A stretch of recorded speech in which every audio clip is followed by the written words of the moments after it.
मृत्यु शैया पर लेटे रावण ने लक्ष्मण को दिए जीवन के अहम उपदेश जाने क्या कहा। माता सीता का हरण करने के कारण रावण को बुरा माना जाता है और यही रावण के अंत का भी कारण बना, लेकिन रावण जब मृत्यु शैया पर था तब उसने लक्ष्मण को जीवन से जुड़े कुछ खास उपदेश दिए थे। रावण भले ही बहुत ताकतवर था, लेकिन माता सीता का छलपूर्वक हरण करने और उन्हें बंदी बनाकर रखने के अपराध के कारण ही उसका अंत भगवान राम द्वारा किया गया। लेकिन भगवान राम भी यह मानते थे कि रावण के जैसा महाज्ञानी और विद्वान संसार में कोई नहीं, इसलिए तो उन्होंने लक्ष्मण को रावण से ज्ञान प्राप्त करने का आदेश दिया। लंकापति रावण राक्षस कुल के राजा थे, लेकिन इस बात से इनकार नहीं किया जा सकता है कि रावण की तरह दूसरा कोई व्यक्ति नहीं था। लंकाधिपति दशानन रावण बलशाली महापराक्रमी योद्धा, परम शिव भक्त, वेदों के ज्ञाता और महापंडित थे। इन गुणों के बावजूद भी रावण को माता सीता के हरण की सजा मिली और भगवान राम के हाथों उसका अंत हुआ। रावण जब मृत्यु शैया पर था तब भगवान राम ने लक्ष्मण को आदेश दिए कि वह रावण के अंतिम समय में उनसे जीवन के अहम ज्ञान को प्राप्त करे, जो रावण के अलावा और कोई नहीं दे सकता है। राम के कहने पर रावण से शिक्षा प्राप्त करने पहुँचे लक्ष्मण।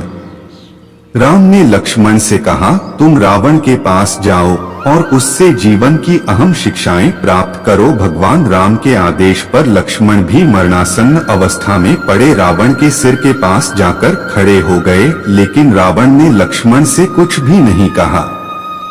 लक्ष्मण राम के पास आकर बोले, प्रभु, मैं बहुत देर तक रावण के पास खड़ा रहा, लेकिन उसने कुछ भी नहीं कहा। भगवान राम ने लक्ष्मण से कहा, किसी से ज्ञान प्राप्त करने के लिए उसके सिर नहीं बल्कि चरणों के पास रहना चाहिए। तब लक्ष्मण रावण के चरणों के पास जाकर बैठ गए। इसके बाद रावण ने लक्ष्मण को अंतिम समय में जीवन से जुड़े कुछ उपदेश दिए। रावण द्वारा बताई इन बातों का महत्व आज भी है और हर किसी को इसे जरूर जानना चाहिए। मरणासन्न अवस्था में रावण ने दिए ये उपदेश।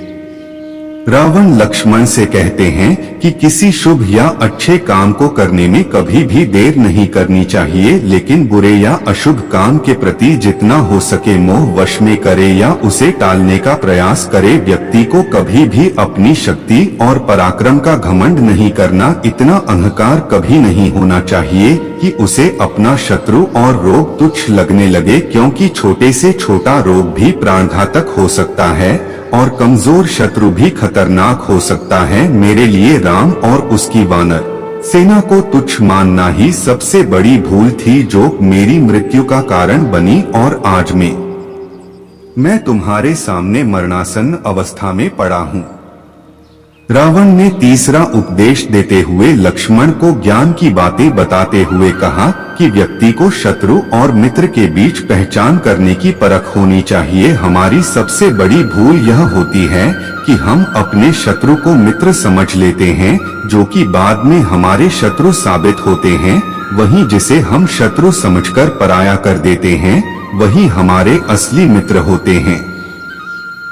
रावण ने लक्ष्मण को ज्ञान देते हुए कहा कि अपने जीवन के गुप्त रहस्यों का कभी किसी को भी नहीं बताना चाहिए, फिर चाहे कोई कितना भी सगा क्यों न हो। लंका में रहते हुए विभीषण मेरा शुभेच्छु था और मैंने उसे अपने सारे गुप्त राज बताए थे, लेकिन जब वह राम की शरण में गया तो मेरे विनाश का कारण बन गया।